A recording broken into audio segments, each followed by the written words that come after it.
फिर आप ये कह रहे हैं कि स्नेह लूनावत और जो दूसरे जो केसेस हैं उसकी वजह से प्रधानमंत्री अब सख्ते में आ गए हैं, क्योंकि सरकार ने भी एफिडेविट में कहा है कि भाई इससे चॉकलेट से जाने जा सकती हैं और जो चॉकलेट का निर्माता है आप उनसे उसका कंपनसेशन ले सकते हो। तो इसके बाद से ये सारा यू टर्न हुआ है। मैं ये मान रहा हूं कि नहीं, उसके बाद भी इनकी हिम्मत जगी थी। ये मांडविया कैसे दौरा कर रहे थे हॉस्पिटल्स का, पीछे से ट्राई इनको करके देख गैंग कहता है कि दौरा करो। देखिए, ट्राई करके देख रहे हैं। अभी कर्नाटका गवर्नमेंट ने कल मास्क का मैंडेट लगाया, तो हमारा एम के जो एडमिन है उन्होंने डायरेक्ट उनसे बात करके, उनका ऑडियो भी बहुत वायरल हो गया कर्नाटका में, कन्नड़ में। और फिर वो बोल रहे हैं कि नहीं नहीं, हमने मैंडेट नहीं लगाया, वो एडवाइजरी है। फिर उन्होंने शायद चेंज करके दे रहे हो एडवाइजरी लिख के। कल पुडुचेरी जो सेंट्रल गवर्नमेंट ओन्ड है, तो पुडुचेरी में लेटर निकल गया है एडवाइजरी बोल के। तो इन लोग कोशिश फिर से कर रहे हैं, फिर से वही गेम कर रहे हैं। लेकिन पहले हम बिखरे हुए थे, इस बार हम सब साथ में हैं, तो वो तो उनको काफी फर्क पड़ेगा। आपको कहीं से दूर दूर तक भी कांग्रेस अभी पार्टी आपका का इसमें कुछ लगता है कि कांग्रेस पार्टी भी अब शायद हम लोगों की बात को समझ रही है? पिछली बार तो समझती नहीं थी, हम लोगों ने काफी कोशिश किया, उसके बाद भी नहीं समझी थी, क्योंकि उनके हाथ तो पूरी तरह से गेट्स एंड मेलिंडा फाउंडेशन से मिले हुए हैं। हाँ, मेरे को नहीं लगता है, कुछ तो स्टेटमेंट तो नहीं आया उनका। PHFI में भी उन लोग इन्वॉल्व है, बिल एंड मेलिंडा गेट्स से फंडिंग आता है, वो तो पूरा का पूरा इन्वॉल्व है। बूस्टर के पीछे इन लोग भाग रहे थे। कल मैंने जैसा बताया, बूस्टर का तो ये भी नहीं है, अप्रूवल भी नहीं है, क्लिनिकल ट्रायल डेटा नहीं है।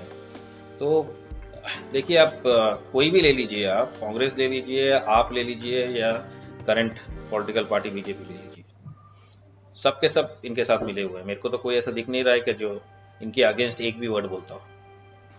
जैसा कल मैंने बताया, ये 8 बच्चों का आरोपी है, कोई बोलता है क्या?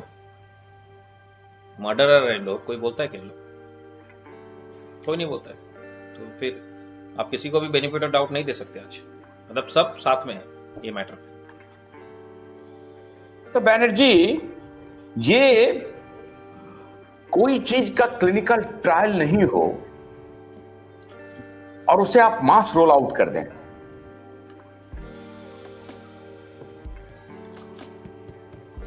ये कैसा मेडिकल एथिक्स है डॉक्टर बनर्जी? ये तो बहुत आश्चर्य वाली बात है। मैं पहले से ही बता रहा हूँ, कई चीज़ें हैं। जैसे हम छोटा सा कोई छोटा अस्पताल भी या छोटा कॉलेज भी या छोटा रिसर्च इंस्टीट्यूट भी छोटा भी ट्रायल करता है तो उसका एक एथिकल कमेटी होता है। उसमें खाली डॉक्टर नहीं होते हैं, उसमें एथिसिस्ट होते हैं, सोशल साइंटिस्ट होते हैं, ले पर्सन्स होते हैं, लॉयर्स होते हैं, और इससे फिर जाके एथिकल कमेटी बनता है। और ये नहीं समझ में आ रहा कि इतने मास लेवल में first time in public health history इतना बड़ा मास रोल आउट हो रहा है उस बीमारी का, जिसका कि आज के तारीख में लेटेस्ट जो मेटा एनालिसिस है, बच्चों में तो मिलियन में एक आध डेथ होता है, 0.00003% है। यहाँ तक कि 69 ईयर्स एज तक आज का तारीख में जो फ्रेश मेटा एनालिसिस है ओमिक्रॉन के बाद 0.03 से लेके 0.07% 69 ईयर्स का risk of dying from COVID है। तो इतना कम घातक बीमारी के लिए इतना बड़ा मास वैक्सीनेशन का तो सिंपल कॉमन सेंस लॉजिक भी नहीं है। साइंस और एथिक्स की बात तो दूसरी है। और इसमें तो जैसे कुशवाहा साहब ने एक बार पहले भी कहा था, emergency use restrictive word use किया था, पर ये तो रिस्ट्रिक्टिव तो बात ही नहीं हुआ। ना कोई एज रिस्ट्रिक्शन है, ना कोई हेल्दी अनहेल्दी, सबको आप दे रहे हो।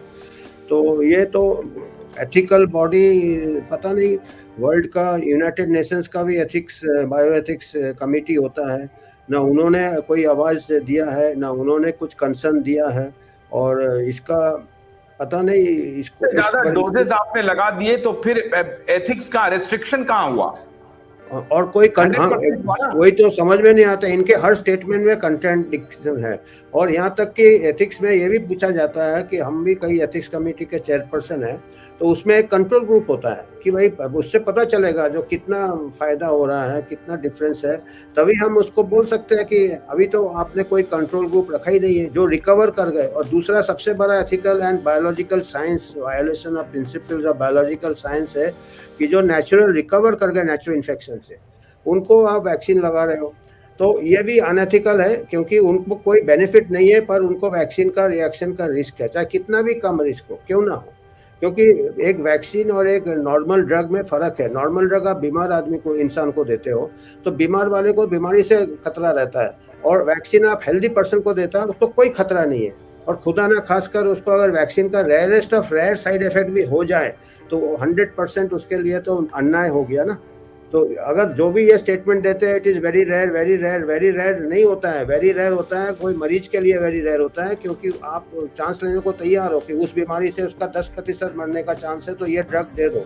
पर अगर आप कोई हेल्दी आदमी को देते हो उसका कि कोई चांस नहीं है। पर्टिकुलरली जो आंकड़े बताते हैं कि 69 ईयर्स तक भी 0.07%, 0.03 से और 0.07 के रेंज में मोर्टेलिटी है कोविड का आज के तारीख में जो वेरिएंट है।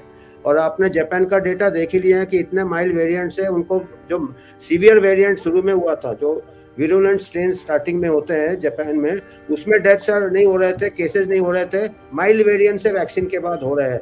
तो there is something in the, या तो कई बार नेचुरल रिकवरी के बाद भी वैक्सीन से कई बार एंटीबॉडी डिपेंडेंट एनहांसमेंट होते हैं, और भी कई साइड इफेक्ट्स हो सकते हैं। मल्टीपल आप स्टिमुलस दे रहे हो, तो इसके बारे में मेरे को ज़्यादा जानकारी नहीं है, पर इसके ऊपर शोध होना चाहिए। जो वायरोलॉजिस्ट एंड बेसिक साइंटिस्ट वो भी आगे क्यों नहीं आ रहे, जो भी आगे आ रहे हैं उनको दबा दिया जा रहा है।